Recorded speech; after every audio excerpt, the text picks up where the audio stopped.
আমি যখন ছোট ছিলাম খেলতে যেতাম মেঘের দলে।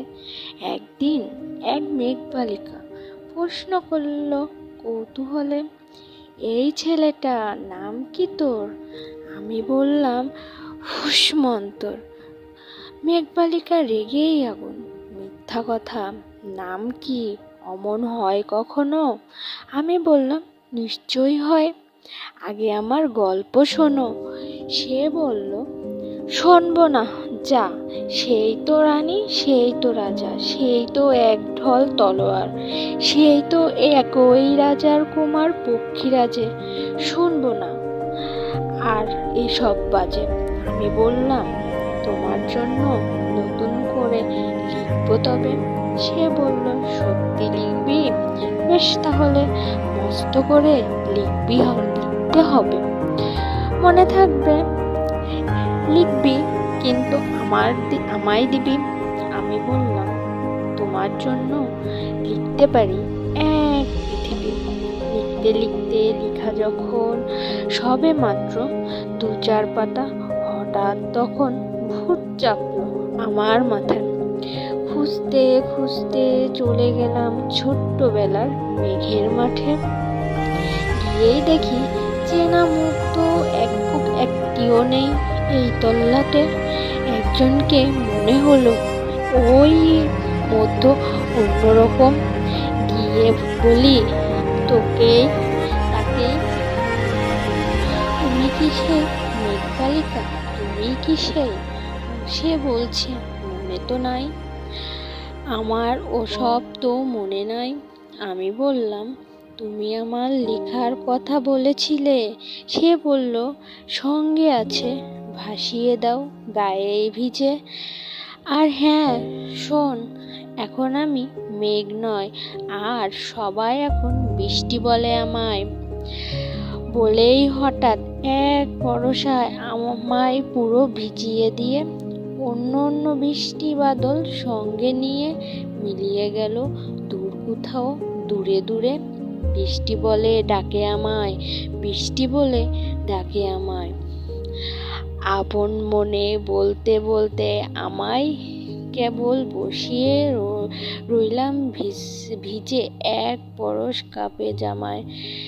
গাছের তলায় বসে রইলাম, বৃষ্টি নাকি মেঘের জন্য। এমন সময় অন্য একটি বৃষ্টি আমায় চিনতে পেল, বলল তাকে মন খারাপের কি হয়েছে, যা ফিরে যা, লেখ আবার। এমন পুরো বর্ষা চলছে, তাই আমায় সবাই এখন নানান দেশে ভীষণ ব্যস্ত।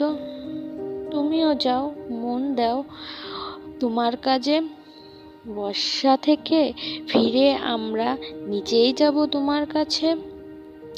এক পৃথিবী লিখবো আমি, এক পৃথিবী লিখবো বলে ঘর ছেড়ে বেরিয়ে গেলাম। ঘর ছেড়ে সেই ঘর বাঁধলাম গহীন বনে। সঙ্গী হলো কাগজ কলম। একাই থাকবো, একাই দুটো ফুটা খাবো, ধুলোবাড়ি দুমুঠো, যখন যা আসবে মনে তাদের লিখবো, লিখেই যাব। এক পৃথিবী, 100 রকম স্বপ্ন দেখার সাধ্য থাকবে। সে রূপকথায় আমায় একাই ঘাড় গুজে দিন লিখতে লিখতে, ঘাড় গুজে রাত লিখতে লিখতে। মুছছে দিন, মুছছে রাত, যখন আমার লিখবার হাত অসাড় হলো। মনে পড়ল সাল কি, তারিখ, বছর কি মাস, সেসব হিসাব আর রাখিনি।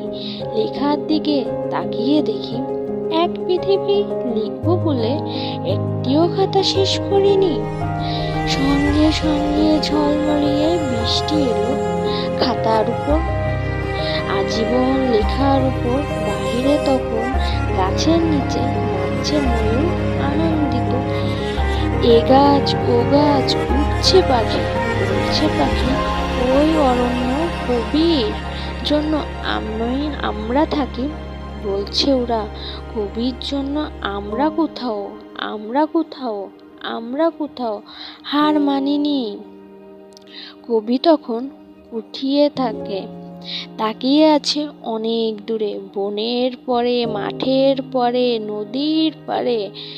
সে যেখানেই সারা জীবন বৃষ্টি পড়ে, সে যেখানেই কেউ যায়নি, কেউ